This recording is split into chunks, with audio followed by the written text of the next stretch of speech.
Former clients is your low hanging fruit. They can absolutely be referring you business, but they forget to refer you business because they forget about you. And it's on us to stay top of mind. That's totally on us.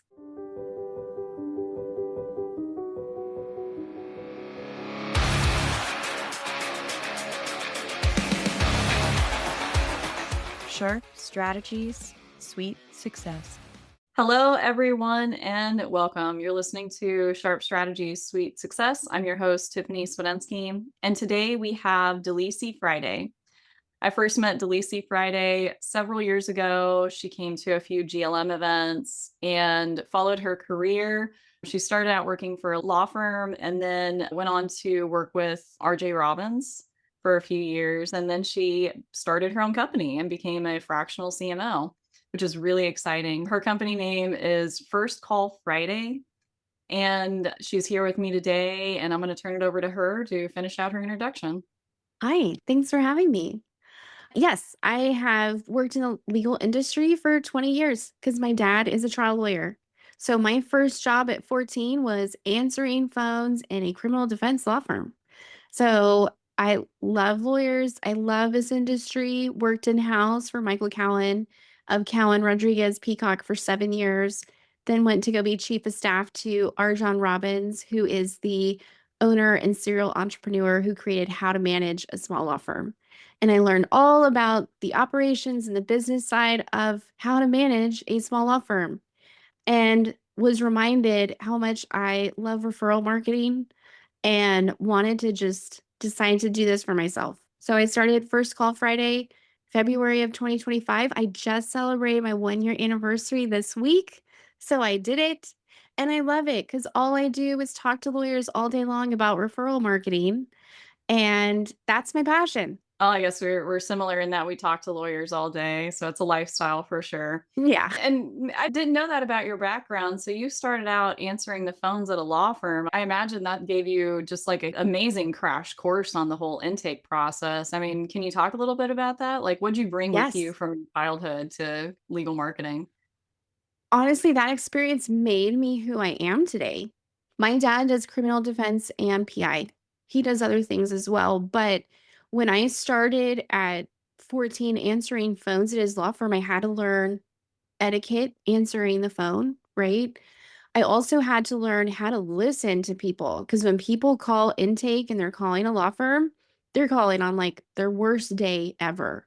And as a kid, I had to learn how to respond to that.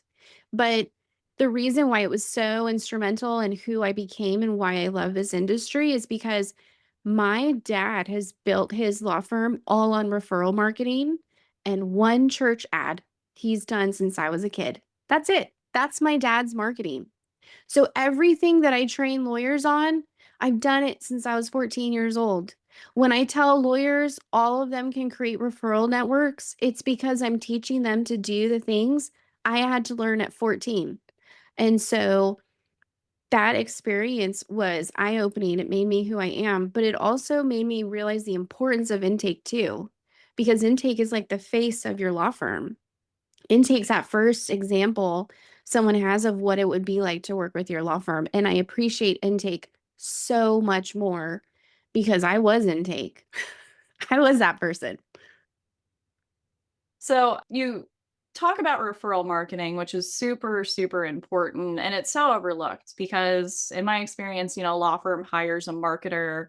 If they went to college for marketing, they learned a lot about how to market for a big business. But so much of marketing for a small business is like networking and referrals.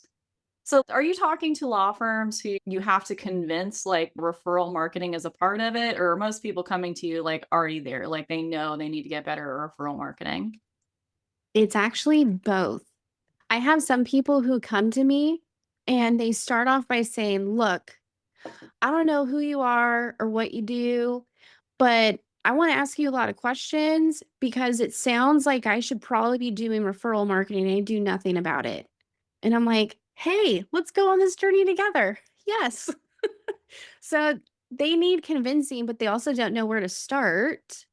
Then I also talk to people who are doing something about referral marketing, but they need someone to help give them more ideas or to refine what they're doing.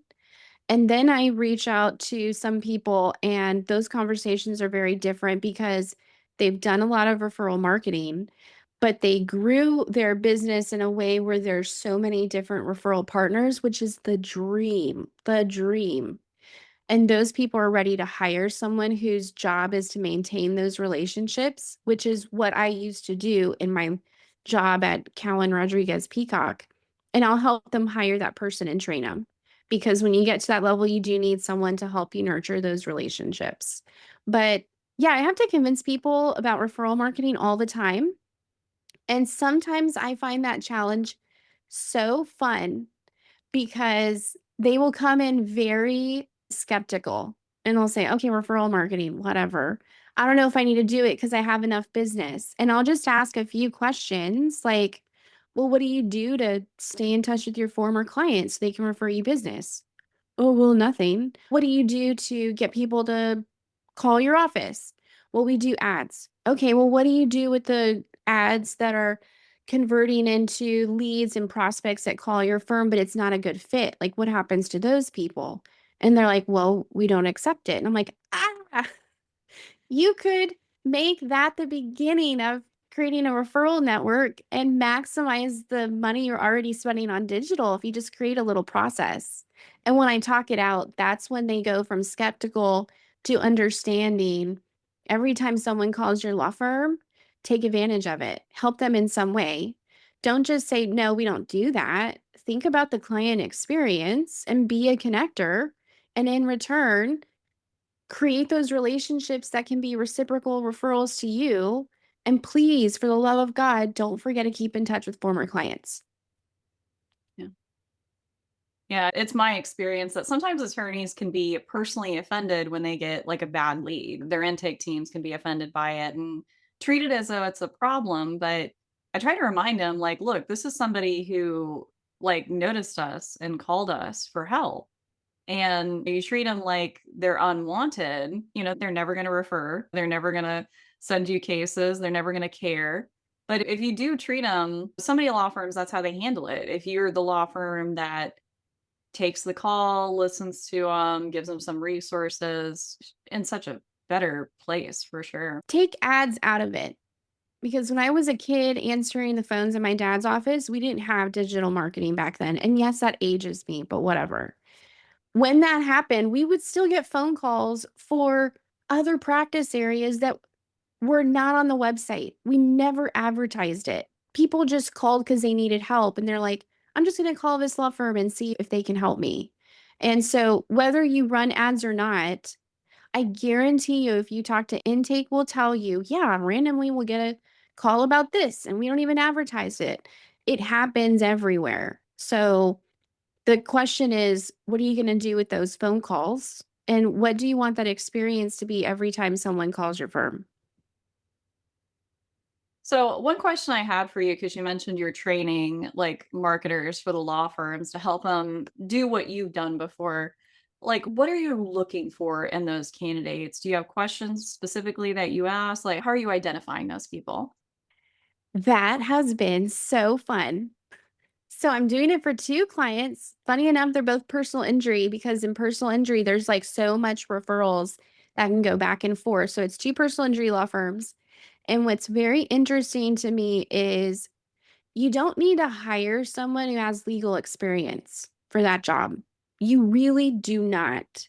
The experience and the skills that person needs to have is the ability to have a conversation with your referral network, the ability to follow up with your referral network, listening, being a good representation of your law firm, and honestly having people skills. Yes, a lot of this stuff can be automated. Don't get me started on AI is going to take our jobs. AI is not going to replace real relationships with people. I promise you that. You posted something the other day about your speech where you're like, AI can't connect like this. And I was like, amen. No, AI is not going to replace the person who goes to their office and says, thank you for your referrals. I really appreciate it. Can I treat your office to lunch this week? That's not replaceable with AI. So, the skills we're looking for in a candidate like that are people skills, communication skills, follow-up skills.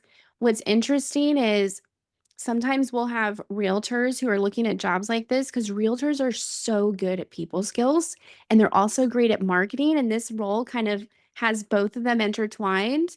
One of my clients hired someone who used to be the person at a college, like who showed the students the campus and talked with them and encouraged them to join and had excellent communication and people skills. And so you don't need someone in legal, you just need someone like me who wants to make a friend everywhere they go and they have good follow up and they're not scared of lawyers. I feel like people are surprised to hear this from me, but I get a lot of attorneys coming out to me like, who should I hire for my firm? Like, do they need technical skills? Do they need to know how to do websites, blah, blah, blah. And I think I get that, just the nature of my expertise and background. But I still tell them, like, you really don't need somebody who knows how to code or automate. You need somebody who can be personable because, any type of community marketing, if you have one marketer, that one marketer is going to do a lot of networking on your behalf. And if you have a team, somebody's going to be networking, some are going to be doing the technical stuff. But for that first hire, like that person is networking way more than you think. So I tell them, like, don't look for technical skills, look for people skills, look for people who can tell a story and connect with others. And I think that's a mindset shift for people who just, when they think of marketing, they just think digital or websites or something, SEO. And, hopefully I feel like people are really expanding their horizons in terms of like what marketing looks like. And so that's important, hopefully. And you're right. I mean, do you get like law firms like asking a lot, like, can we incorporate AI into this? Let me ask your opinion on this tangent, I guess. But how do you feel about like phone trees? Like, how do you feel like law firms should be answering the phones? When you say a phone tree, do you mean like a red robin where if someone can't answer the phone, someone else goes to it? No, like, "Hi," or like an automated voice, "Hi, thank you for calling X law firm. Press 1. If you're a new client, press 2." Yeah, that kind of Well, thing. if this is a video, people would just see my face. But look, there are times where I might be accepting of a phone tree in an automated system like that. And those exceptions are someone who is a solo law firm owner, it's just them, and they're paying per minute for automated services like that because that's where they're at. I'm okay with that for that person because they're not ready yet to make that hire or they're not ready yet for the back office buddies and real people to answer the phones. If that's where they're at, I'm okay with it. If you're not that person, no. I want them to talk to a real person. I'm a part of a generation that gets really frustrated when I want to talk to a person and it's like, press 1 for English, para dos, español. And I'm like, no, this you're taking the human part out of it. What are you doing? I don't want to talk to a robot. I now make decisions where I will do business with places that still pick up the phone, that I can still talk to a person. And if I have a problem, it's not a robot because I don't want to talk to a robot. So that's my passionate way of saying, Tiffany, I'm not okay with that. Well, and I mean, we tend to see our side of it, and I think law firms and their intake teams see their side of it. They're dealing with a ton of people who have a not great grasp on their legal issue, who are over talking or under talking, who are being hostile, who want to speak to an attorney and not them. There so much then can happen on those intake calls. And we deal with that every day, or intake teams deal with that every day. And it's important not to be numbed by the experience because never forget, like, there are people on the other end who have issues that feel very important to them, even, admittedly, when they're sometimes not. And how you treat them in those first critical moments can make a huge difference. I did like a little case study, like just mystery shopping law firms at random. And I waited until lunch and I called, like, I picked a city, called all the law firms that were listed in Google Business during lunchtime. And all 12 that I called went to voicemail. And I know instinctively, I know the conversations had at every single one of those law firms. It's like, well, what do we do with the phones on lunch break when everyone's on lunch break? Oh, send it to voicemail. We'll call everyone back. But what happens? People reach a voicemail, they hang up. I mean, I hate leaving voicemails, even when I do like calling businesses. Because we've all had that experience where you leave a voicemail and nobody ever calls back. That's more common than the opposite. And so, like, we tend to forget, like, there are real people on these other end of these situations who need nurturing and who could love you if you give them a good experience. I completely agree with that. And here's something I will share that probably my dad will get upset about. Back in the day, you just described my dad. I was the receptionist who put the phones on, we called it night mode. We put it on night mode when we would all go to lunch. And I had to make sure I was always back from lunch right on time because they couldn't be on night mode longer. And I see now that I'm older and now that we have the systems available and these other options available, how we could have lost a lot of business that way. So to anyone who still puts the phone on night mode, like I used to at my dad's office, what if one of those phone calls is someone who needs your help right now? What if one of those phone calls brings you in $5,000, $10,000, if you're PI, $100,000? Wouldn't you want to pay the dollar a minute or 30 cents a minute or whatever it is to have those phone calls just go over for that short amount of time to someone who answers the phone?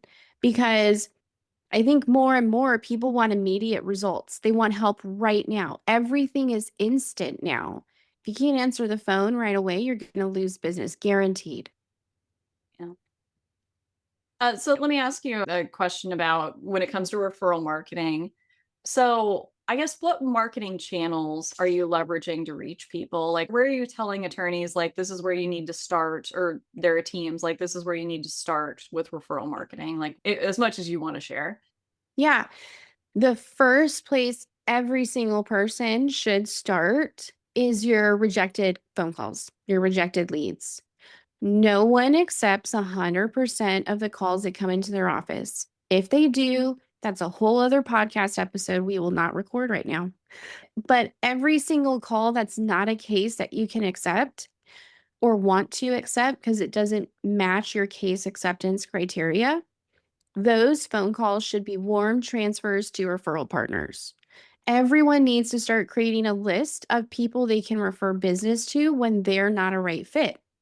And if you don't have someone for a certain practice area, decide to meet someone in that practice area. Make the decision to make connections in that practice area. And if it's something super niche and it's not on your list, then train your intake to say, I'm sorry, unfortunately, this isn't a case that we can help you with, and I'm not quite sure the exact attorney to introduce you to, which is usually what we do. However, I'd love to transfer you to our local bar association.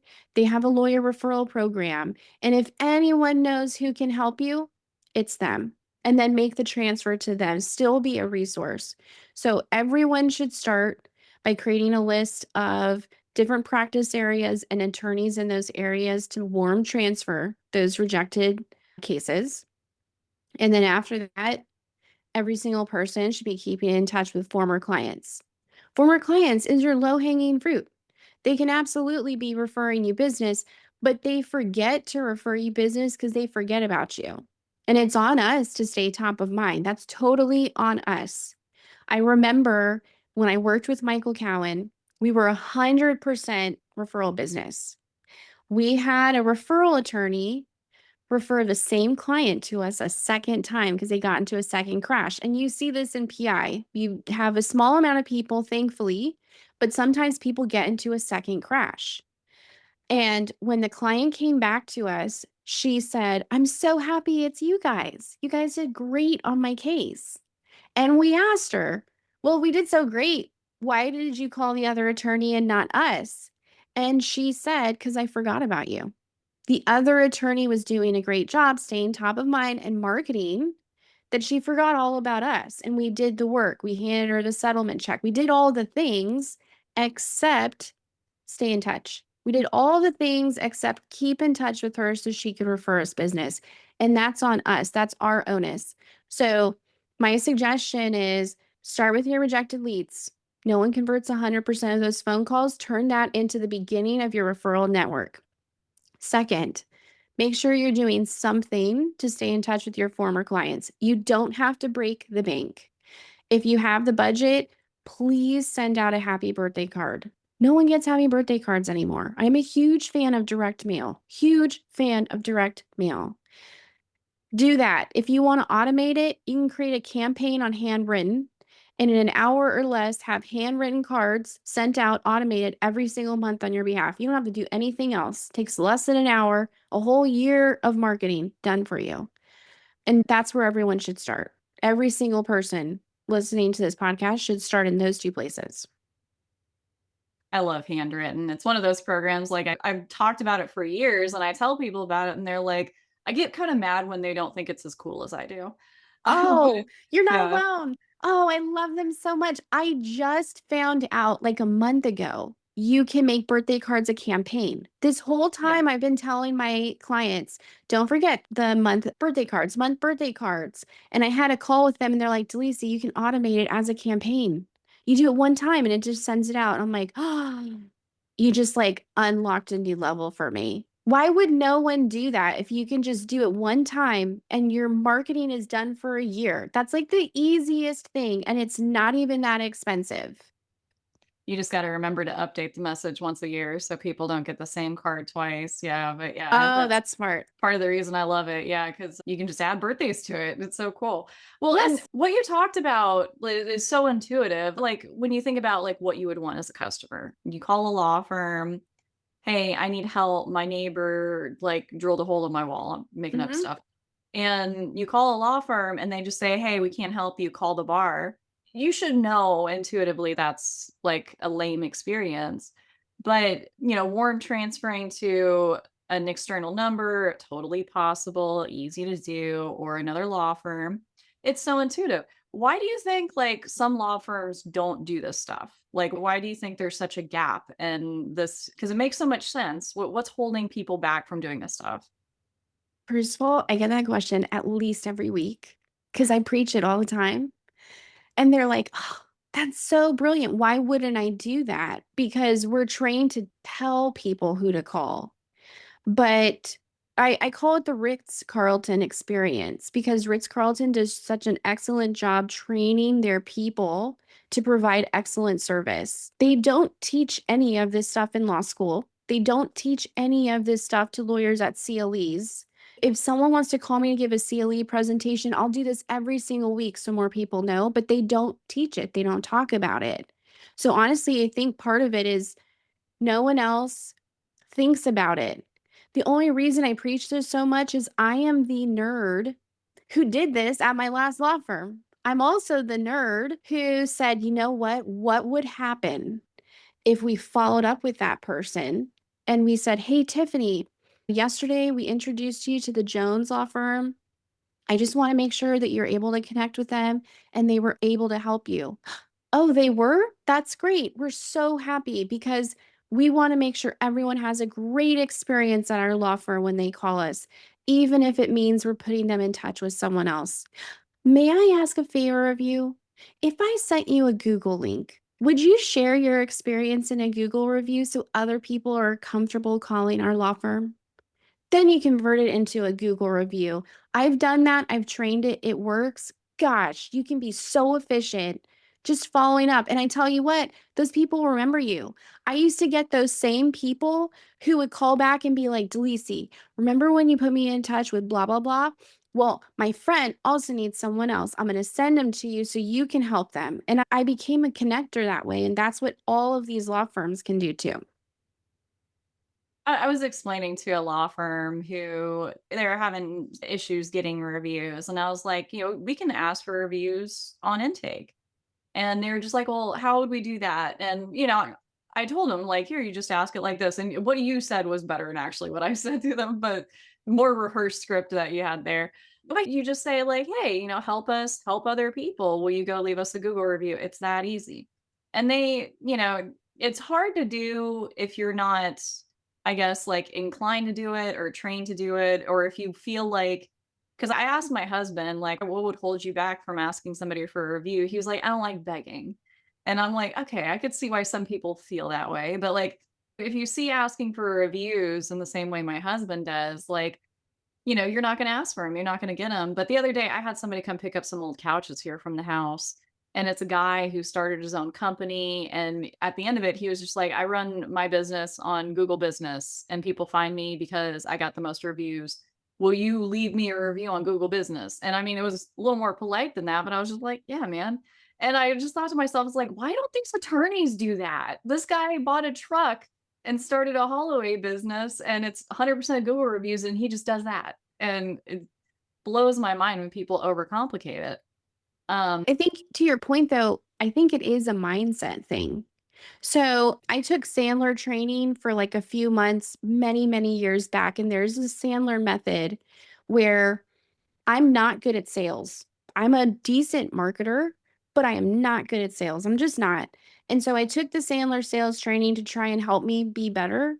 And one of the things they taught me that felt better for me, because I don't like to ever seem aggressive, is they said, talk to someone and ask them as a way to help you. And I said, well, what do you mean? And the way it was described is ask them as if they're helping you. And if they took this action, it would be a kind thing. So I took that training and I used the same kind of script I just did with you live on the podcast, but I changed it to intake. And so if I ever had someone in intake who was like, "Ooh, Delisi, I don't know. You want me to call a rejected case and ask them for a Google review?" And I said, "Okay, I'm going to help you. Use this line. Tiffany, if I sent you a Google review, would you mind leaving a review of your experience? It's really unfortunate, but there are a lot of people out there that get scared about calling law firms and they think we're really mean and we're not approachable. And it would help us so much if you explained your experience so people aren't scared or intimidated to call us." And that line worked a lot.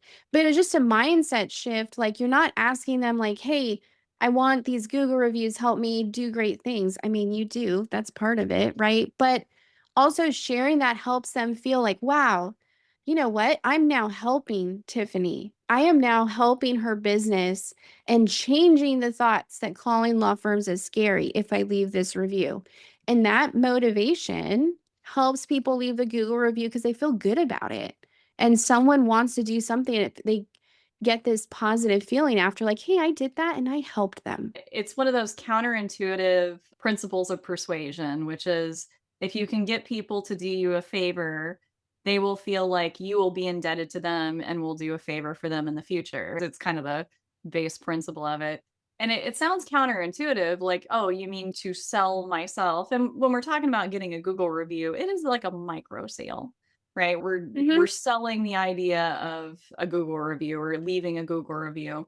So, like, when it's low stakes like that, and we're asking them to do us a favor, people actually want to do other people's favor, and that's another thing. People want to help other people, and particularly if you're an individual and you're not like the company. That's why those review requests you get automated text don't work, right? Yeah. Because there's no human being attached to it. There's not that kind of social exchange that we're doing where, hey, will you do me a favor? As an individual, you can do that, but as a corporation or a small business or a brand, no, it doesn't work like that. Yeah, but that's a really good point. And I mean, getting reviews is like so critical on all levels of running a business these days. And it's just so important to talk about and train your team on how to do it, like training your team and giving your team sales training. Unfortunately, I feel like too many law firms are in the position where, they haven't yet realized they need a full-time intake person. So, like, we're before we even get to the point where you're consistently getting a bunch of reviews, you need somebody in that post on the phones, doing the things that we're talking about. Yeah. Agreed. So, we talked about referrals, we talked about reviews, a little bit about sales training and intake. I love your background. I probably knew that at some point, but relearning it, like, because, like, my early experience was on the phones for my mom's hair salon, and that's how I got my early sales training and experience, and I still lean on that. Yes. Um, but much lower stakes than answering the phones for a law firm as a kid. I that's pretty tough. But is there anything that you wanted to talk about here on the podcast that we didn't go over? Yes, one thing I think is really important is I hear a lot of attorneys who say, "Yeah, I already network," when I talk about referral marketing. And I think there's this misconception if you're networking, you're doing referral marketing. I think the other part of this is making sure you're networking in the right places. Are you in the right rooms with the right people? And how often are you assessing whether those rooms and those networking events has turned into business? There have been so many times where I'll talk to a lawyer and they're like, well, I go to my local bar association event once a month and I go to the trial lawyer associations once a quarter. So I'm doing the things. And I'll say, okay, well, who are you meeting at the bar association events? Do you sit at different tables? Do you meet a new person each time? Is that the target audience you want when you go to those trial lawyer events? Do you ever get business out of it? Do you have relationships that came from that so we can tie ROI to the things that you're already doing? And sadly, when I ask that question, I get the deer in the headlights and they're like, oh, I never thought of it like that. They're thinking about doing the actions. They feel very happy that they're doing the actions, and I'm happy because I want them to take action. But the other part of all of this is just assessing the actions that you're taking. Are they turning into relationships? And then are those relationships turning into profitable relationships for your law firm? Because if you're going to those events for a year or 2 years and nothing has come from it, go to different places. And that's something I don't think enough people talk about. I just generally I feel like there's a scourge in marketing of people who are like, "Yeah, I've been doing that forever and I'm not getting the results from it." And it's like, "Have you considered doing it differently?" Like, I don't know why people get into these funks, but and you make an excellent point that I'm not sure I've ever thought of, which is like if you're an attorney and you go to an event and you meet like an associate or another law firm that's like just struggling to get in cases, like are you meeting the types of law firms that are in the position to refer you good cases? Like that I mean, that's really worth thinking about. Like, basically, are you meeting the right people? I'm guilty of this. I need to join some sort of mastermind myself, but it's a good reason why law firm owners should join mastermind groups and sometimes multiples because you're meeting attorneys who are also concerned with intakes, sales, reviews, and they're in a better position to refer you cases than the guy down the street who has had a small law firm for a long time. But yeah, it's about meeting the right kind of referral source. I feel like that's such an excellent point. Well, Delisi, thank you so much for being on the podcast with me and talking with us today. Where do you want people to go find you and learn more about you? I am very active on LinkedIn. So please follow me and connect with me on LinkedIn. If you want to learn more about what I'm doing, you can visit my website, firstcallfriday.com. Look into any of the services I provide on there if you have questions. But LinkedIn, I am a huge fan of LinkedIn. I believe all lawyers, if they want referral business, should be on LinkedIn. So, LinkedIn. Well, thank you so much again. You guys go look her up on LinkedIn and visit her website, learn more about her. And thanks everyone for listening.